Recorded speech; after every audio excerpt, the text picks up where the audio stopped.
What'd you make of Tank and Barrios and him moving up to fight a guy like that? It was a real strategy fight, and it almost backfired. They're cherry picking. They cherry picking. What I mean by that is they picking the easiest task, or whoever they feel as though the easiest task or the easiest fight is, and fighting that person. They trying to man trick and bamboozle the fans and the people. Don't try to tell me that it's this when I know it's that. For as long as I can remember, and probably as long as we all can remember, boxing has had so many different nationalities and cultures in the sport. Although some of the most notable events are the Mexican versus black fighters, different fighters from different countries have been prepared to lace up a pair of gloves and walk across that ring. For some, it's just another fight, but for others, it's a clash of two worlds to show whose country is the best, whose fighters got the best heart, whose fighters got the most skill, and whose fighters got the most knockout power. One fighter who stands out among the rest is none other than Gervonta "Tank" Davis. Growing up out of Baltimore and achieving the success that he has is no easy task, especially if your parents give up on you and you end up in a foster home. I myself was a victim to that same lifestyle. The same exact thing happened to me, and all I can tell you is it takes a lot of strength, tears, and pain to overcome that.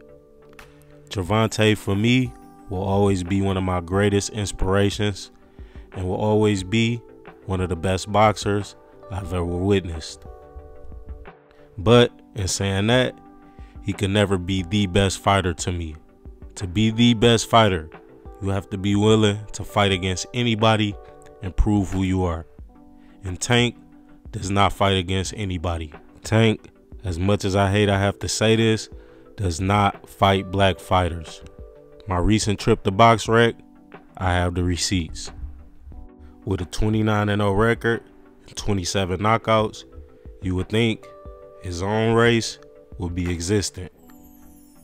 But his last 20 fights out of the 29 fights that he has not been black fighters. I'm leaving the list up for a second so you can get a good look at the type of fighter he goes for.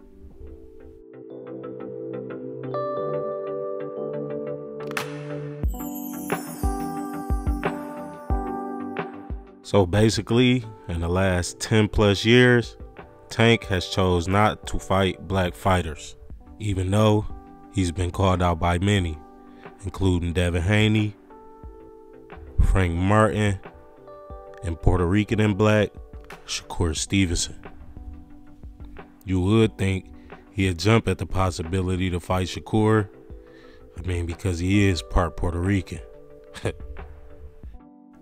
Tank has had multiple world championships in 3 different weight classes. He has a 29-0 record with 27 knockouts. I give him about a 93% knockout ratio. That's unbelievable. I can never fix my mouth to call Tank a fraud. He has way too many accomplishments.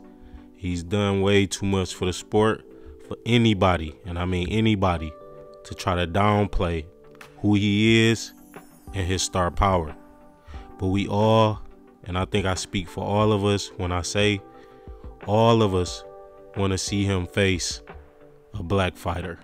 We want to see him face tougher competition. I think I speak for all of us when I say, when we say he's the best, we want to feel it, know it, and mean it. And we can't know it if he only chooses to face Hispanic fighters. Now, I can never sit here and downplay any Hispanic fighters. They got heart, speed, power, just like anybody else. And Canelo, he sure make that more relevant every time I see him fight. But we still need the proof from Gervonta. Is he really the best? Can he really get in a ring with the best of them? Because right now, with his record, he's turning out to be just one of the best Hispanic fighters. And that's literally.